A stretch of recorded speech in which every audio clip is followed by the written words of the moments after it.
So hey guys, my name is Mahendra. एक और नए लर्निंग वीडियो में आपका बहुत बहुत स्वागत है। सो गाइस, अगर आप ट्रेडिंग में सीरियस हो तो ही इस वीडियो को देखना, नहीं तो स्किप कर देना।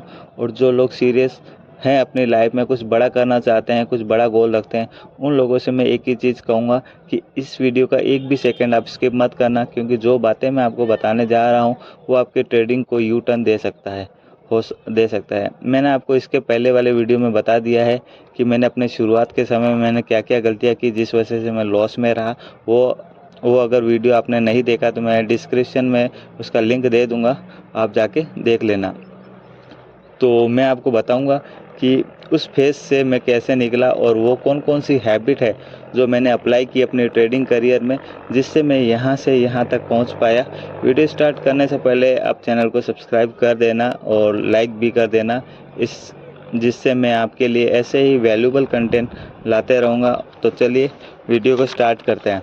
नंबर 1, आपको ये बात किसी से नहीं कहनी कि आप शेयर मार्केट में काम करते हो, आप ट्रेडिंग करते हो। जितना हो सके अपने तक ही या फिर अपनी फैमिली तक ही इसको सीमित रखें, जब तक एक आप लेवल तक पहुंच नहीं जाते।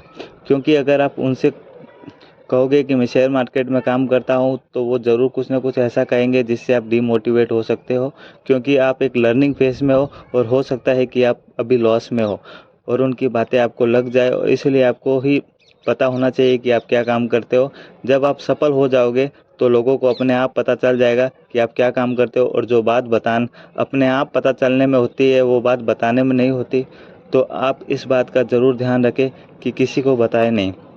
नंबर 2, आप कभी भी अपनी प्रॉफ़िट अपने सोशल मीडिया अकाउंट पर शेयर ना करें, जिससे आपके रिश्तेदारों को पता चले कि आप क्या काम करते हैं। रिश्तेदार पता है ना आपको कि कैसे होते हैं, किसी के भी अच्छे नहीं होते।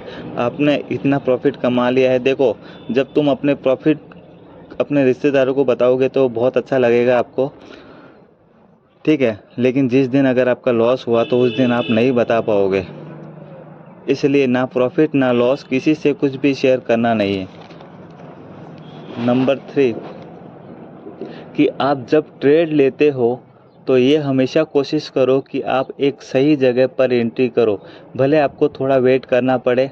गलत जगह पर ट्रेड लेकर लॉस करने से अच्छा है कि वेट करो, डिसिप्लिन रहो और अपने आप से कहो बार बार कि मैं वेट करूँगा, मैं ट्रेड नहीं लूँगा हर जगह पे। इससे आप वेट करने की आपके अंदर हैबिट बढ़ेगी, जिससे आप अपने लिए बेस्ट अपॉर्चुनिटी खोज पाओगे, ठीक है?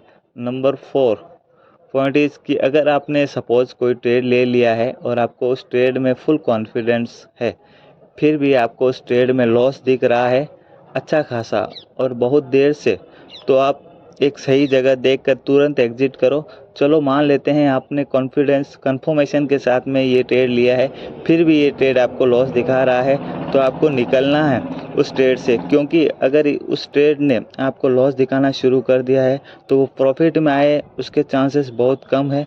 आप होप में बैठे रहोगे और अपना लॉस बढ़ा लोगे और अगली अपॉर्चुनिटी को भी मिस कर दोगे। क्योंकि अगर आपके पास कैपिटल रहेगा तभी तो आप दूसरा नेक्स्ट ट्रेड ले पाओगे ना। इसलिए जहाँ गलत हो रहे हो आप, वहाँ पर तुरंत एक्सेप्ट करो और उस ट्रेड से निकलो और नेक्स्ट अपॉर्चुनिटी का वेट करो। पॉइंट नंबर 5, अगर आपने ट्रेड ले लिया है तो आप चार्ट के सामने ही बैठे रहो, ट्रेड को छोड़कर मत जाओ। आपने ट्रेड ले लिया और उसमें आपने एसएल भी लगाकर छोड़ दिया और ये सोचकर कि मैंने एसएल लगाकर रख दिया है और अब जो होगा वो हो जाएगा।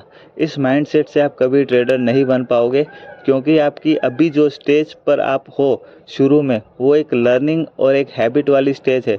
जैसे आप अपनी आदत बनाओगे वैसी ही आपकी हैबिट डेवलप होगी।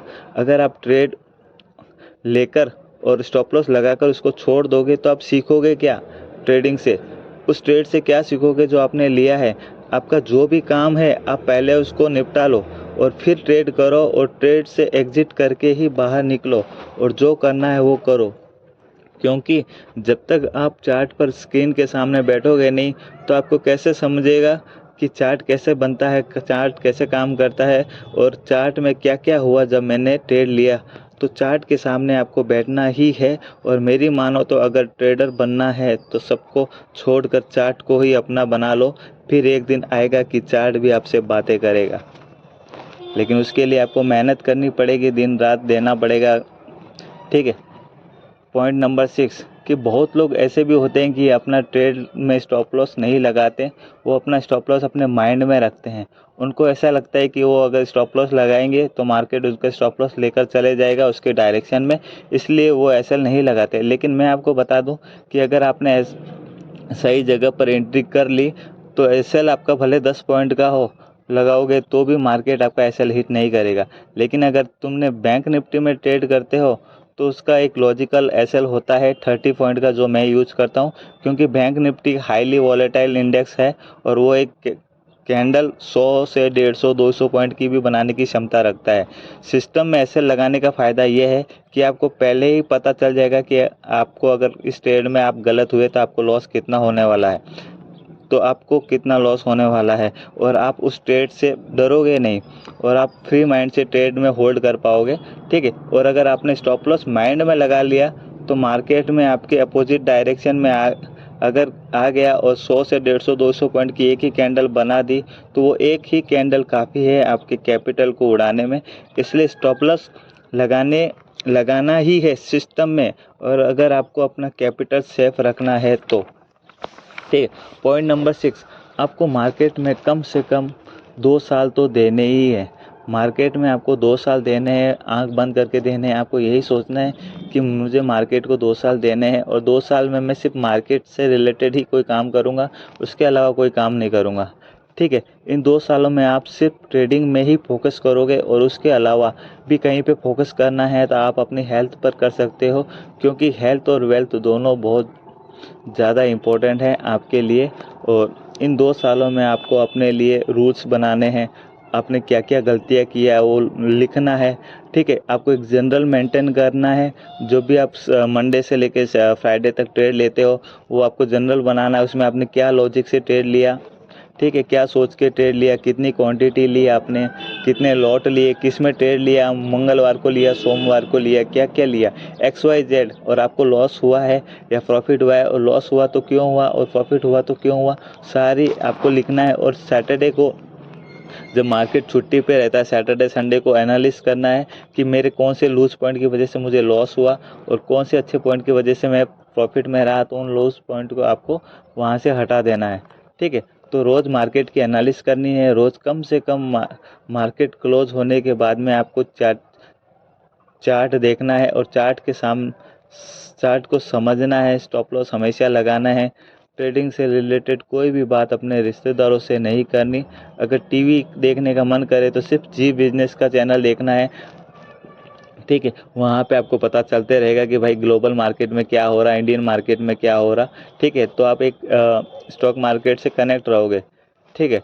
तो आप बोलोगे कि भाई 4-4 घंटे प्रैक्टिस कैसे होगी, तो भाई एक बहुत अच्छी लाइफ चाहिए तो फोकस सिर्फ ट्रेडिंग पे करना होगा। 4-4 घंटे प्रैक्टिस भी करनी पड़ेगी।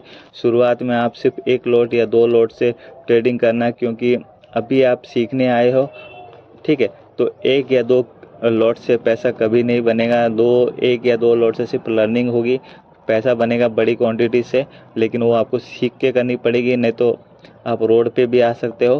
पैसा, ठीक है, वो पैसा बनेगा रिस्क रिवॉर्ड से मैनेज करके, ठीक है। अगर आपने उन सभी बातों पर 2 साल ध्यान दे दिया तो आपकी एक प्रॉफिटेबल ट्रेडर बन जाओगे।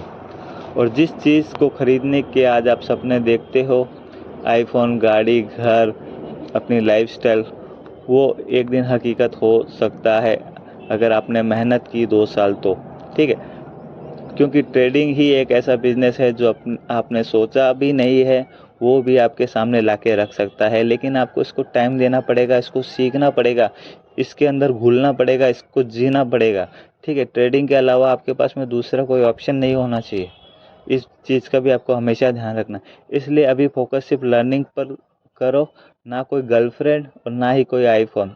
ओके, सो गाइस, वीडियो कैसा लगा आपको कमेंट करके ज़रूर बताना। और इन्हीं बातों पर चलकर मैं आज इस लेवल से उस लेवल से इस लेवल तक पहुंच पाया हूं। अब आप डिसाइड कर लो कि आपको क्या करना है। तो चैनल को सब्सक्राइब कर देना, सब्सक्राइब करना मत भूलना जल्दी से, 1K फैमिली बना दो गाइस। अभी तो ज़्यादा सब्सक्राइबर नहीं हुए हैं मेरे। ठीक है। बहुत लोग ये कमेंट करते हैं कि सर आपकी आवाज़ मिसमैच हो रही है, मिसमैच हो रही है। वो आवाज़ इसलिए मिसमैच हो रही है क्योंकि वीडियो भी मेरा ही है और बोलता भी मैं ही हूँ। ठीक है। लेकिन मैं एक्चुअली क्या है, उसको बैठ के मैं आवाज़ अलग से रिकॉर्ड करता हूँ, क्योंकि वहाँ पे जब मैं बोलता हूँ तो मुझे याद नहीं रहता, बहुत से ऐसे पॉइंट हैं जो मैं भूल जाता हूँ। ठीक है। और वहाँ पे आवाज़ भी खड़खड़ खड़खड़ आपको आवाज़ आती है, इसलिए मैं एक अलग जगह पे जाके ही आवाज़ अपनी रिकॉर्ड करता हूँ। ठीक है। और जो भी आवाज़ मैं आपको बता रहा हूँ एकदम सारा ये सब कुछ इस दौर से मैं निकल चुका हूँ, वही बता रहा हूँ, किसी का भी ऐड करके नहीं बता रहा हूँ, जो रियल है वही बता रहा हूँ। ठीक है। तो ये चीज़ को मत करना कि आप कि सर आवाज़ किसी और की है, आप मुंह हिला रहे हो और ऐसे कमेंट आ रहे हैं मेरे को। तो मैं उनसे यही कहूँगा, भाई आवाज़ मेरी है, मैं ही हूँ, मेरी ही आवाज़ है, लेकिन मैं आवाज़ रिकॉर्ड अलग से करता हूँ ताकि आपको उसमें नॉइज़ ना आए, एक शांत जगह पे। ठीक है। इसलिए आपको थोड़ा बहुत हो जाता है तो थोड़ा सा एडजस्ट कर लेना। मैं जब तक वायरलेस माइक नहीं लेके आता, जब तक आपको एडजस्ट करना पड़ेगा। ठीक है। चैनल को सब्सक्राइब कर देना भूलना मत। ठीक है। और जल्दी से 1K फैमिली बना दो गाइस। अभी तक 400 450 भी नहीं हुए मेरे सब्सक्राइबर। 1K फैमिली बना दो ताकि मैं आपके लिए इससे भी अच्छे अच्छे वैल्यूबल कंटेंट आपके लिए लाता रहूँगा। मिलते हैं ऐसे ही अगली वीडियो में। तो जय हिंद।